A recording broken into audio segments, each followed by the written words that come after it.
The Trail to Love. Written by Barbara Cartland. Narrated by Anthony Wren. Chapter 1, 1903. "Would you care to take a look at your post, sir?"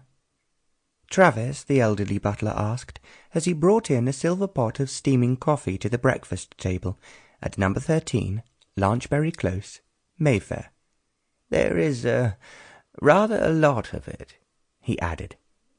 Young Richard Stanfield sighed as he thought of the mountain of unopened envelopes on the hall table of the elegant townhouse in Mayfair, where he had grown up.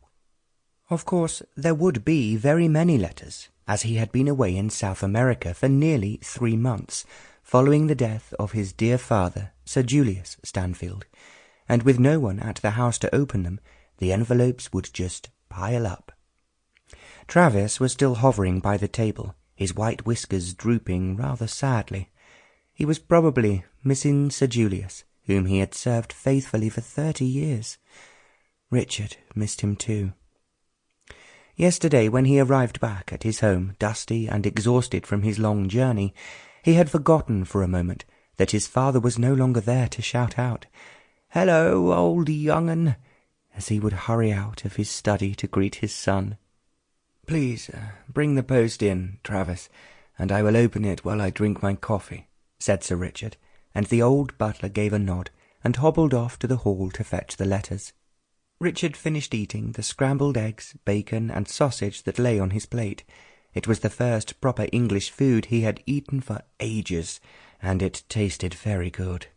The coffee, however, was a disappointment. Richard had grown used to the intense dark flavour of the authentic South American blends on his travels, and the bland offering that Travis had just brought up from the kitchen was no match for it. "Here you are, sir." Travis laid a large tray piled high with envelopes beside Richard's coffee cup. "Will you be requiring anything else, sir?" Richard saw that Travis had thoughtfully provided a silver paper knife for opening the letters. "No, thank you, Travis. You may go."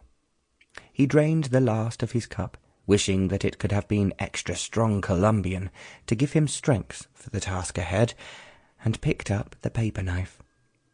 The first letter he opened was from the bank. "Dear Sir," it read, "it is with regret that we must inform you that your overdraft has been exceeded. Please contact us at your earliest opportunity." Richard winced.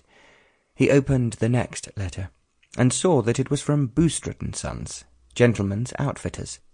"Dear Sir, our account dated the 30th of September remains unpaid." If only he had paid for everything when he went in to pick up the lightweight tropical suits he had ordered for his trip abroad. But he did not know, then, how things were going to turn out. Richard rummaged through the pile of letters, and his heart sank as he could tell, even without opening them, that they were all bills and final demands for payment. "What shall I do?" he muttered to himself, pushing the letters away. "What on earth can I do to get myself out of this mess?" There was a loud rat-a-tat at the front door. Richard heard a mumble of voices in the hall, and then Travis came back into the dining-room. "Mr. Bagley to see you, sir." "Send him in," replied Richard, his heart sinking. Mr. Bagley runs the livery stables just around the corner from Lanchbury Close, where Sir Julius had kept his horses for riding and carriage work. Mr. Bagley strode into the room, sweat shining on his round red face, and stood in front of Richard, clutching his bowler hat in his hands. "Good morning to you, sir," he began sullenly.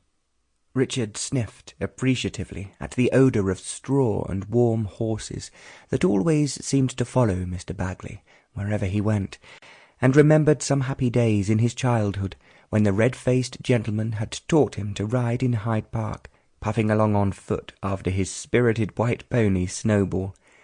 But Mr. Bagley was not looking at all cheerful and encouraging, as he did in those days. He was frowning and avoiding Richard's eyes.